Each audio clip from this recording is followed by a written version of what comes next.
अस्सलाम वालेकुम रहमतुल्लाहि व बरकातुहू। मेरा नाम है वकास मीर और आज मैं बात करना चाहता हूँ गोल सेटिंग के बारे में, यानी कि अपने मकसद को पूरा करने के लिए आपको क्या करना चाहिए। काफ़ी लोग होते हैं वो अपनी ज़िंदगी को एक ऐसे मकाम पे लेके आना चाहते हैं जहाँ पर वो कामयाब हो सकें, लेकिन वो कामयाबी की जो सीढ़ी है उसको देख के परेशान हो जाते हैं। तो इसीलिए उस सीढ़ी को देख के ही वो पहली स्टेप भी नहीं उठाते, पहला कदम ही नहीं उठाते। तो सबसे आसान तरीका आप लोगों के लिए सजेशन मेरी तरफ से यही है कि जब आप उस कामयाबी की सीढ़ी को देखें तो अपने गोल को अपने माइंड में रखते हुए पूरी सीढ़ी को एकदम में ना देखिए, यानी कि एक एक स्टेप लीजिए। और एक एक स्टेप लेने का मकसद सबसे बड़ा यही है कि जब आप अपने किसी भी काम को छोटे छोटे से पोर्शंस में डिवाइड करते हैं तो वो बहुत आसानी से वो हल हो सकता है।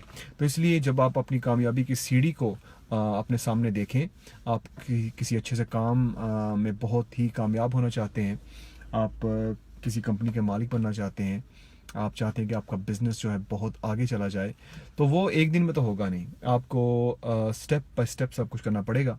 सबसे पहली स्टेप यही है कि आप पहली स्टेप उठाइए, यानी कि एक कदम पहली उस सीढ़ी पर रखिए और उसके बाद आगे अल्लाह ताला बरकत डालेगा इंशाअल्लाह। अस्सलाम वालेकुम रहमतुल्लाहि व बरकातुहू।